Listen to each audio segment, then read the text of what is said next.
तो नमस्कार दोस्तों, आप सभी का फिर से एक बार और स्वागत है हमारे यूट्यूब चैनल भोजपुरी पेज में। और मैं हूँ आप सबका दोस्त भाई अजित यादव।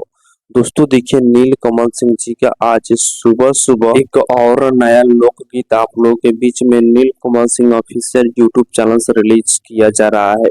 गाने का नाम है बरसात के माजाला। जो कि इस गाना को राइटर सुशील कुमार सिंह इस गाने को लिखे हैं। नीलकमल सिंह जी इस गाने को सिंगल ही अपने आवाज में इस गाने को गाए हुए हैं। और दोस्तों बता दें कि गाने में यदि म्यूजिक की बात किया जाए तो म्यूजिक बनाया इस गाने में शुभम राज SBR जी। और दोस्तों इस गाना को आज ही के दिन सुबह 6:30 पर नीलकमल सिंह ऑफिशियल यूट्यूब चैनल पर रिलीज किया जा रहा है डायरेक्ट वीडियो संग। जिस वीडियो में नीलकमल सिंह के साथ में स्टार कास्ट में एक्ट्रेस नजर आएंगी सृष्टि उत्तराखंडी जी। तो आप लोग तैयार हो जी इस गाने को सुनने के लिए सुबह 6:30 पर नीलकमल सिंह ऑफिशियल यूट्यूब चैनल पे। तो बाकी दोस्तों फिलहाल के ये बैठे आप लोग इसके बारे में क्या कहना चाहते हैं कमेंट बॉक्स में बताइएगा। और इसी के साथ हम इस वीडियो को समाप्त करते हैं।